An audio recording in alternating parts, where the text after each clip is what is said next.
Welcome to the Niche Investment Strategies panel mini-series. AI is transforming how investors and founders operate.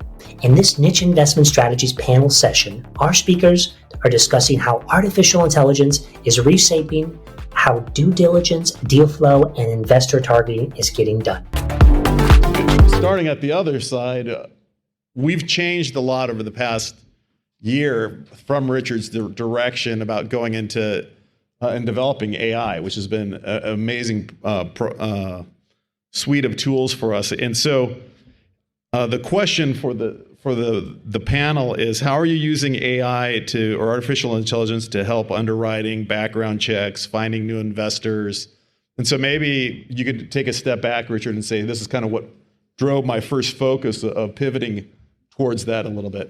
Sure. Yeah, I think when COVID hit, we had 28 events planned that year, and for 10 days I was like, we can't host any events. So what are we going to do? And I realized, well, everyone else also can't host live events. So obviously, pivot to virtual, and the more agile you are in that pivot, the better. And AI is just as powerful or more so than electricity coming to the world. And so I realized the faster and harder we pivot on that inevitable big wave of change, the better. I would highlight one of our tools called HyperIntelligent because it's built off of 100 million data points across all of our different tools. And you can ask it questions, ask it for strategic direction. And one of the perspectives is getting feedback from 1,040 billionaire interviews and talks. One of the 20 perspectives is feedback from 1,500 investors that have been on this stage. So you're getting 20 different perspectives of feedback. And then they vote, argue logical points with each other, and then help you come to a decision faster.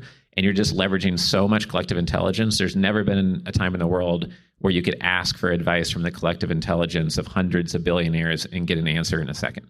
So that's the hyper-intelligent tool that we have is one I would highlight. Great. Ray, are you using AI in your... in oil and gas. I know, we're always, sometimes people think we're the last to adopt or change, but then also we use technology, and as some of y'all, I'm sure you've heard the story, that's how we got started in oil and gas, was through the technology side. So AI is big. From the obvious real quick is we're going to need more liquid natural gas to provide the energy for these data centers that are becoming more and more so important. So these data centers need that liquid natural gas that we have here in America to just provide the energy and the electricity. And I don't know if you've ever heard me say it before, but if you do a Google search for, what is the color red versus an AI search of what is the color red, it uses 10 times as much energy to do the ChatGPT than it does Google. But from an actual software, yes, AI is coming, and it's coming for us in the oil and gas industry so strong and so exciting. We're using more and more up-to-date software to not only drill these oil and gas wells, but also pinpoint the accuracy with the 3D seismic to really go ahead and assist in creating these reservoirs that we've always been able to maybe see and use the technology and all the data that we have and these data points, especially in surrounding production, because we like to drill in legacy asset areas where we already know we have oil and gas. So you take all these old oil wells, you look at the reserves that each one of them had, and just plug that into the AI, and we're able to get some better understandings of possibly of what's going on. I know our geologist is loving it left and right. That's great. I know Excite is totally tech driven, so that's exciting. And you and I were just chatting a minute ago, or about an hour ago, about your developments in data centers. Do you want to kind of describe that a little bit? I do, but I want to answer, if you don't mind, please. The earlier question. I want to say that at the risk of sounding counterintuitive, we are a deep tech company.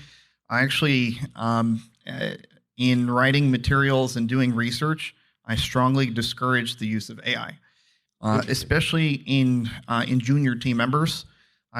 Some senior as well, but with AI comes complacency. Yes. Right? People think AI is like you remember the old school Staples commercials? You hit the easy button. People think it's the easy button to just turn off their brain and let the AI do all of the thinking.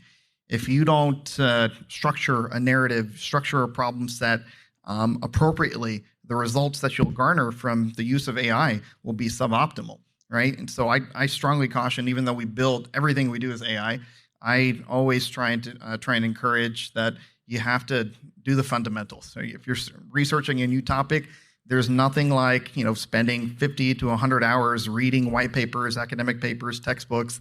Do the old school approach, because then when you're on stage or you're presenting to investors, prospective clients, they know if you're full of it or if you actually know what you're talking about.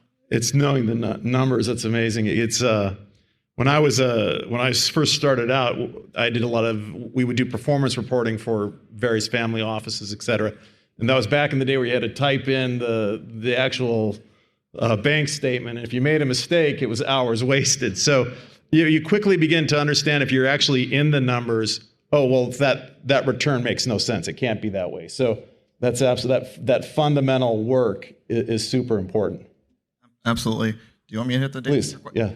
In the data center side, so yes, one of my ecosystem companies is developing microgrid modular data centers. So we're really concentrated on island territories, some U.S., some foreign nations. But the idea is that hyperscalers and the big cloud companies are building massive data centers that are probably going to call you for more energy work and fill up your pipeline. But on the other side, modular data centers are the idea is to shrink data centers, bring them closer to the edge of where compute is occurring, and then power them through microgrid solutions, whether that's solar panels, whether that's hydrogen on demand. It could be some natural gas turbines that are put in modular containers. But that's the approach that we're taking. Now, what we do from the software side is just like you would, you're a sales company, you're trying to optimize your sales pipeline and data automation through AI chatbots, perhaps. Well, interestingly enough, what we have found, and there's a lot of industry chatter about this, if you're an old school operator of data centers, like a legacy data center, I don't mean the AI ones like the big data centers. They're not going away. They're always going to be here. Those businesses have been around for decades or many years. They're not very refined or optimized with AI. So what we have found from a software side is an incredible opportunity to seize this underserved market where what we are targeting, we have a solution that we've introduced. It's a simulation-based optimization tool where we go to data centers and we say, hey, data center, you have 2% vacancy rates or less. How do you expand margin?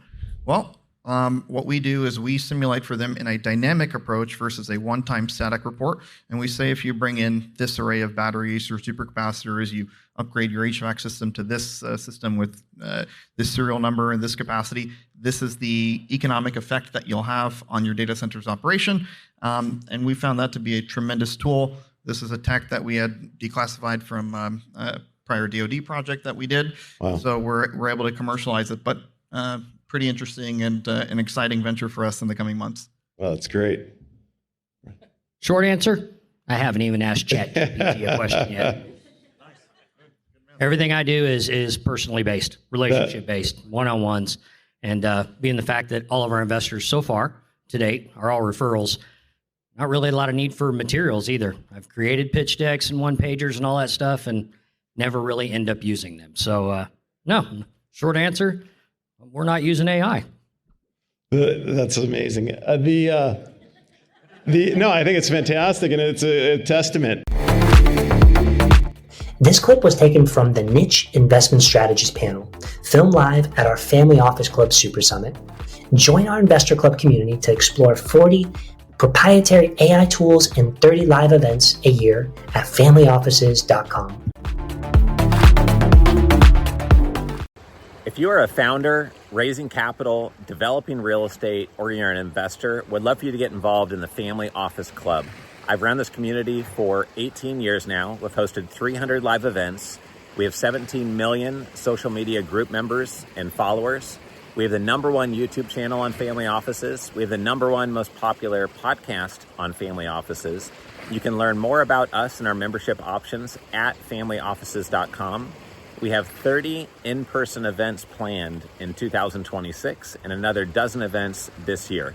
Please go to familyoffices.com to learn more.